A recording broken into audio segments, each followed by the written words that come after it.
Are you looking for easy ways to reduce food waste? I'm gonna show you the solution now. Bread pudding is a bread-based dessert popular in many countries. It is basically a giant upgraded French toast casserole. You wanna learn how to make the best homemade bread pudding you will ever have? This amazing bread pudding is perfectly sweet with a wonderfully soft texture inside, a crisp on top, and delicious traditional pudding sauce.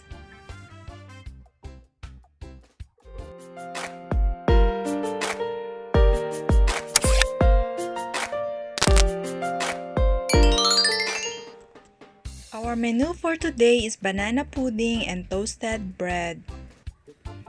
I'm using the wholemeal bread and I'm gonna slice it into cubes.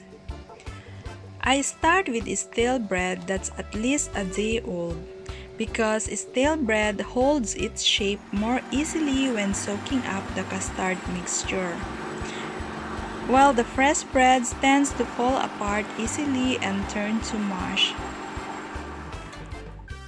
It's either you use the spoon to mash or potato masher. Since I have potato masher, I'm gonna use it for easy life.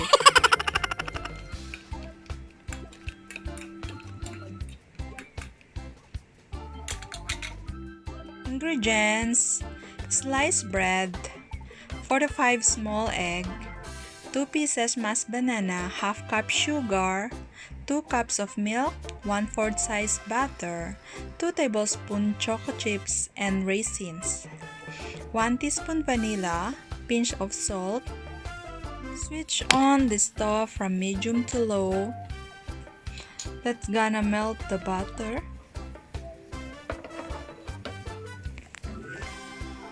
And crack 5 small pieces of egg in a mixing bowl.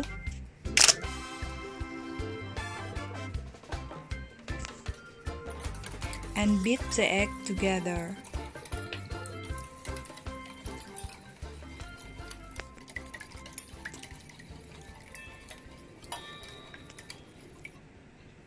Add 1/2 cup of sugar depending on how sweet you are.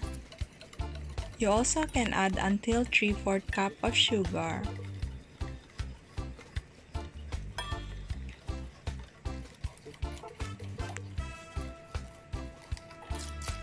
Add 2 cups of milk.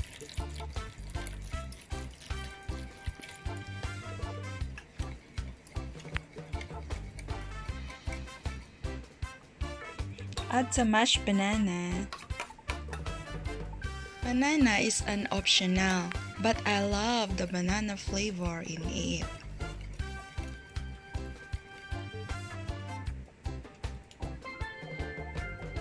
Add 1 teaspoon salt and 1 teaspoon vanilla. Add 2 tablespoons choco chips and keep mixing it so that the ingredients will mix together. And 1 tablespoon of raisins. This is a soaked raisin so that once you eat it is soft.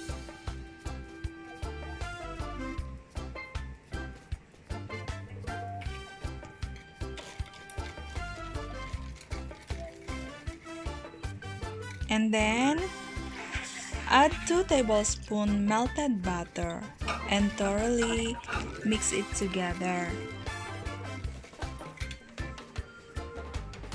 Now, I'm gonna add the sliced bread.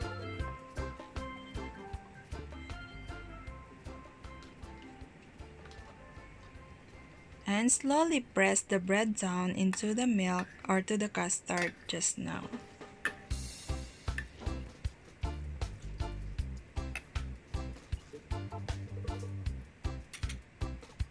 Let it sit for 10 minutes before transferring it to the baking pan. And now you have to brush the container with butter so that it won't stick onto it once bake is done. So I'm gonna transfer it.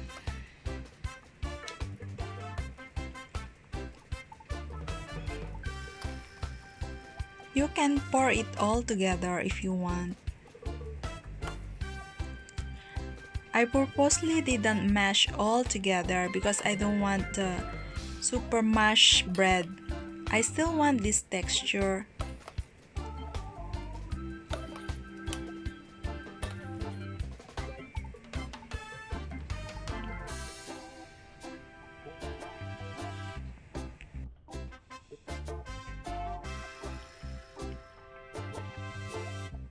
While doing this, you can preheat the oven into 180 degrees Celsius already. And now cook it for 40 minutes in 180 degrees and 10 minutes later for 100 degrees. That's why it is crisp on the outside and soft on the inside. So that's the rationale. Crispy outside and soft inside. So that's how it is. Look at the bread, it's still super firm.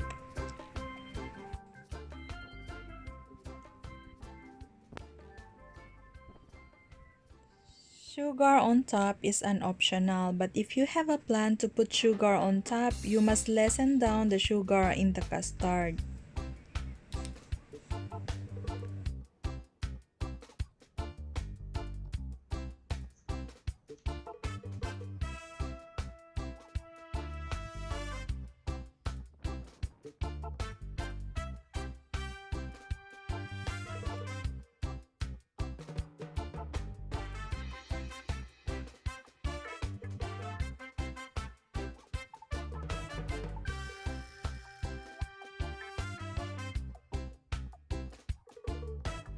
Second recipe is to toast the bread.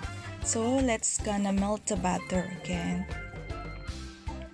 So slice the bread diagonally. And you're gonna dip or brush the bread with butter.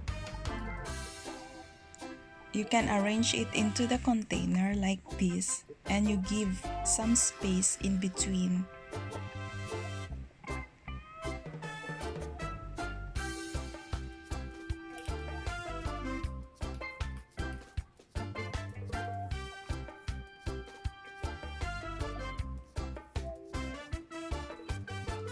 You can sprinkle with sugar. And another option is, if you don't like sweet, you can also use the garlic powder. So that one, it turns into like garlic bread.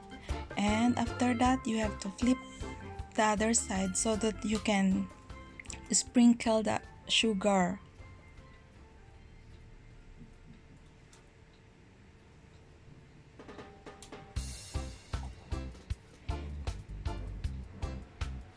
By doing this, it's the same thing of doing with the garlic bread.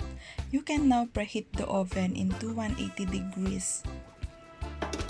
You can bake for 15 minutes, 180 degrees and 10 minutes, 100 degrees later. So, all in all, 25 minutes. Then you can take it out. Let it cool down.